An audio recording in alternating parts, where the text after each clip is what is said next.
Golden State standards obviously weren't very good, shooting under 40%. 8 of 35 from three, and the 35 is significant. In fact, it is the most three-point attempts ever in an NBA Finals game. That's another new NBA Finals record.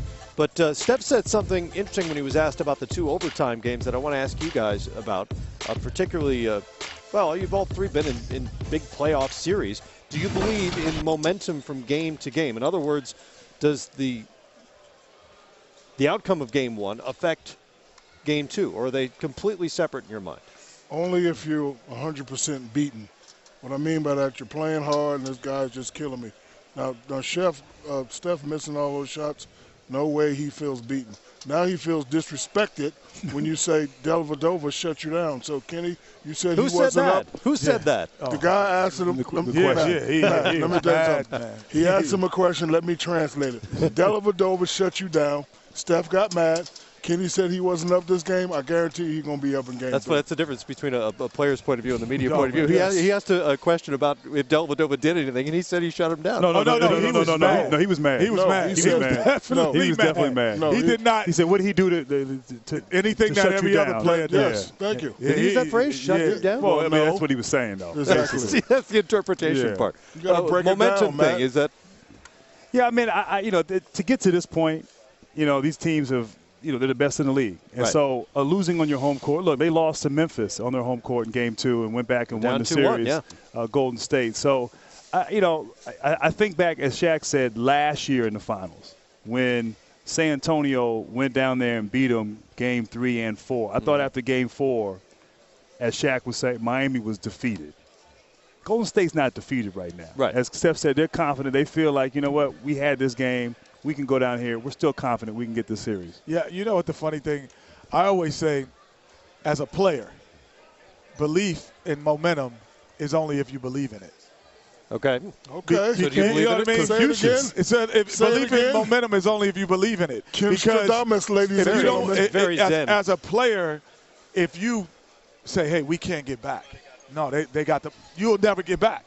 And if you think that your momentum is taking you into game 2, it will carry you into game 2 with some confidence. So you, as a player, but as a broadcaster analyst, I look at it and go, it has no bearing on it because there's too many variables because you have 12 guys who you have to figure out their psyche as a team. So I would say no as an analyst. But as an individual, it's only if you believe in it. I tend to agree with you. I do believe there are facets of an individual game that carry over. For instance, do you think LeBron James believe in momentum? No, I don't think question. he cares. No, right, he doesn't believe in that. I don't think he but cares. you think he believes he now dictates the terms of so much of what happens. But does he believe now he has the momentum? Yes. Probably so. See what I'm saying? Yeah, he believes only when it's only the belief in what you have in it. I do believe elements of a game carry over, and one of the ones that the Warriors can feel good about tonight was just how good Klay Thompson was, really from the get-go. Without Klay, they would have been down, I don't know, 15 or 20 at one point in this game. He came out hot. He took a lot of tough shots that went in. He really took advantage of Dellavedova, especially when they had him on the post. But, this guy has a beautiful jump shot. He got 3 happy, too, though. Yeah, he got 3 happy. He did, but, his stroke is good. He made a lot of crazy fouls. I think, stunted his momentum just a little bit. But when he got back in, he heated back up quickly. But Kenny makes a great point. He got really 3 happy. Because he was shooting just as well from the 2-point line as better from the 2-point line than he was at times from the 3. So then he got 3 happy. Obviously we say Steph got 3 happy. He left 40 points basically on the board. Missing 13 threes. He left 40 points. If Grant and I were talking, if he makes 4 or 5 of those shots, that's 15 points that he just gets, and then it's a different ball game. He has to.